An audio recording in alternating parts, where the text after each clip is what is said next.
নমস্কার, জয় টু হ্যান্ডম্যান। আমি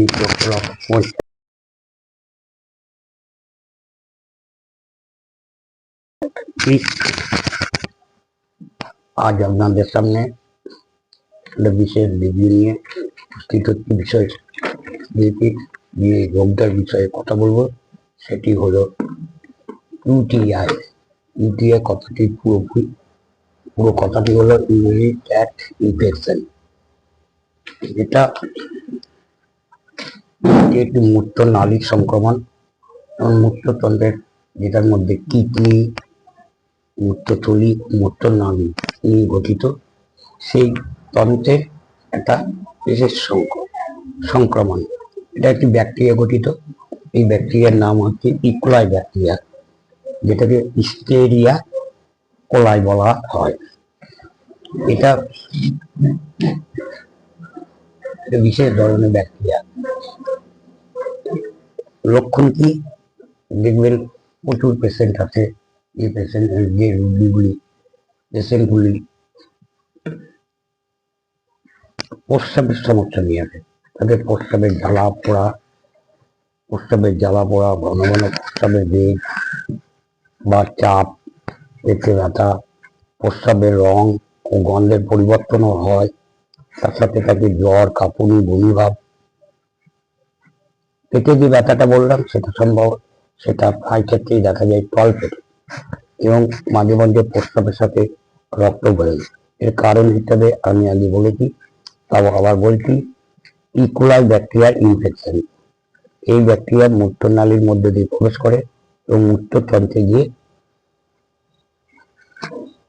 বংশ বৃদ্ধি করে। মূত্রনালী মহিলাদের মধ্যে বেশি থাকে, কারণ তাদের মূত্রনালী ছোট এবং এই ব্যাকটেরিয়া সহজেই একটা প্রবেশ পথ তৈরি হয়ে থাকে।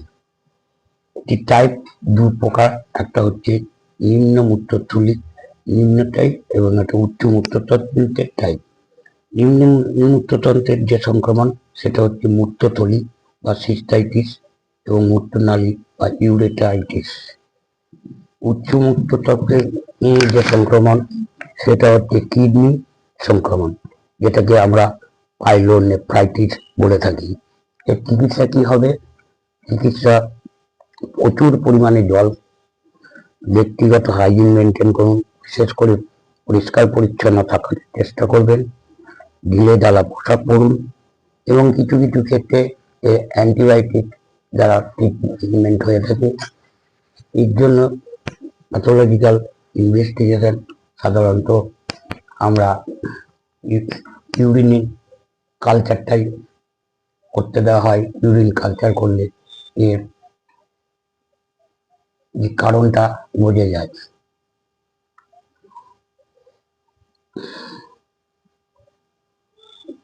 আজকে এই পর্যন্ত। পরবর্তীকালে এই মূত্র সংক্রান্ত বা মূত্রতন্ত্রে আরো যে সমস্ত রোগ আছে সেই সমস্ত রোগ নিয়ে আপনাদের সামনে এসে উপস্থিত হব। আজ এই পর্যন্তই। আপনারা সকলে ভালো থাকুন, সুস্থ থাকুন এবং আনন্দে দিন কাটান। জয় টু হ্যান্ডম্যান, জয় হোমিওপ্যাথি। আমার এর সাথে আরেকটা বলে রাখি, এই ইউটিআই এর যে প্রবলেমে আমাদের হোমিওপ্যাথিতে প্রচুর সুন্দর সুন্দর ওষুধের কথা বলা হয়েছে। আপনারা সঠিক হোমিওপ্যাথের কাছে যান, যে হোমিওপ্যাথ বিশেষজ্ঞ, যিনি হ্যানিম্যানের দেখানো পথে তার চিকিৎসা করবেন এবং রোগীকে সুস্থ করবেন। সেই সমস্ত চিকিৎসকের কাছে যাবেন এবং হোমিওপ্যাথিকে দ্বারা চিকিৎসা করবেন, এই আশা রাখি। আজ আবার আপনাদের সাথে পরবর্তী পর্যায়ে দেখা হবে। নমস্কার।